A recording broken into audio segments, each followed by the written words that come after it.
Pagdating sa sausawan, para sa ating mga Pinoy, suka ang #1. Alamin po ang iba't ibang klase ng suka at ang mga pagkaing bagay sa kanila.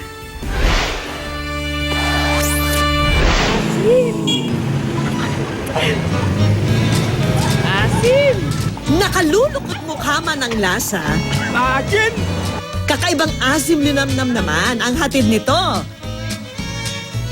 Pang-marinade, pang-sabaw, at pang-sausawan, ang walang katumbas na asim ng suka, laging panalo. Sa sobrang hilig nating mga Pinoy sa suka, halos kada probinsya may kanya-kanyang version nito. Pero kung natural at solid na asim ang inyong gusto, nasa bayan ng Paumbong sa Bulacan ang hinahanap nyo. Ang sukang paumbong ay the best. Puro talaga, walang halo.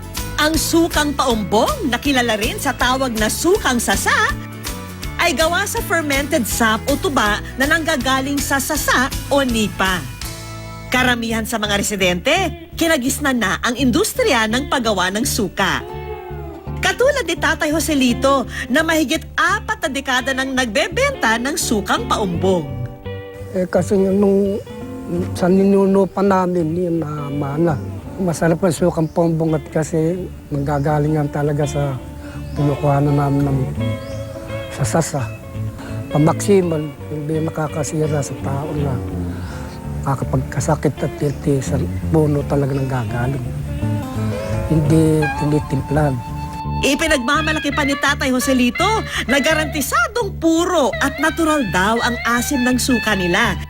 Kaya para mapanatili ang kalidad ng kanilang produkto, ipinamana niya ang tamang teknik sa anak niyang si Cornelio.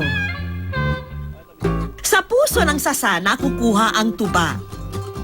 Kapag nagkulay brown na ito, sinisimulan na ang pagsikad o yung pagsipa sa tangkay ng puso para gumanda ang agos ng tuba. Sikaran po. Tapos 7 times. Tapos pagka ano na siya, pwede na siyang putulin at sabitan na tol, yun ang kukuha na ng suka. Pagkatapos sikaran ang puso ng 7 araw, pinuputol ito at isinasahod ang tuba sa bote.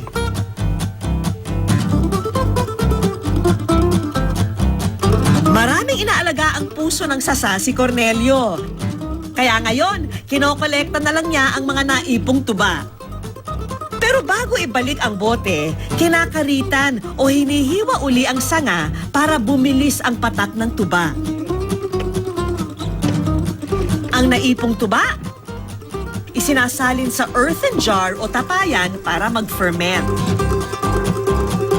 After 2 weeks, ready na ang sukang Paumbong. Sarap na suka ang paumbong talaga. Napaka-asim. Mukhang maasim. Ang nanununtok na asim ng sukang Paumbong, pinakamainam daw pampaksiw.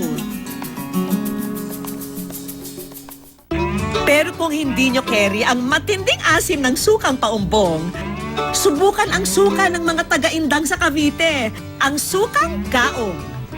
Ang kaong ay nagmula sa pamilya ng palm. Ang pangalan niya nga sa English ay sugar palm. So, ang isang kadahilanan kung bakit napakaraming kaong trees dito sa Indang dahil sa requirement ng kaong trees na humihingi ng altitude, right altitude na dito. Ang Indang ay masasabi ko na 200 to 250 meters above sea level. Iyon ang isang dahilan kung bakit dito tamang-tama ang puno ng kaong. Ang sap o tuba na nagiging suka ay tumutulo mula sa tinatawag nilang kanyon. Puno ng kaong ay may 2 klase ng kanyon. Ang isang kanyon na aming tinatawag ay pinagmumula ng bunga ng kaong mismo. Isang uri ng kanyon ay ang pinagmumula naman ng bulaklak na siyang pinanggagalingan ng sap o ng tuba na ginagawa nating suka, syrup, or sugar. Bilog ang bunga ng kaong na ginagawang minatamis. Habang patusok naman ang mga bulaklak na nilalabasan ng tuba. Kapag naging kulay ube at medyo bumubuka na ang bulaklak, pinuputol na ito para sahurin ang tuba. Matamis ang bagong sahod na tuba at nagsisimula itong umasim pagkatapos ng 8 oras. Isinasalin ang naipong tuba sa tapayan sa iniiwang nakabilad sa araw. Pagkatapos ng 2 linggo hanggang 1 buwan, nasa tamang asim na ang suka at pwede na itong ibenta. Ang manamis-tamis na sukang ito, best daw ihalo sa adobo. At syempre, sausawa ng malutong na danggit. Ang sarap pag nalasahan ng nakasawsaw sa suka. At fish crackers. Actually, hindi ako mahilig sa suka kasi nangangasim yung sikmura ko. Pero ito, since may sweetness, ano siya, hindi maano sa sikmura. Perfect siya sa fish cracker. Pero kung gusto nyo ng mas siksik sa flavor na suka, pwede kayong gumawa ng sarili nyong sinamak. Ang sinamak po kasi galing yan sa Visayan region. So marami pong klaseng sinamak. Ang base niya na suka, kahit na anong klaseng suka actually pwede. Kasi ang ibig sabihin lang naman ng sinamak is spiced vinegar. So maraming spices inside the vinegar. Luya, sibuyas, bawang at sili ang kadalasan ihalo sa suka para maging sinamak. Para mapabongga pa ang inyong suka, dagdag lang ng dagdag ng spices hanggang ma-achieve ang flavor na gusto nyo. Sa ibang sinamak kasi, ang ginagawa nila ay pinapasok nila ng buo ang mga ingredients. Pero ako, ang ginagawa ko, hinihiwa-hiwa ko na siya para mas madali siyang ipasok sa bote. Tsaka para mas mabilis na lumabas yung lasa pag in-age na yung sinamak. Kapag nailagay na ang lahat ng spices sa bote, pwede nang ilagay ang napili nyong suka.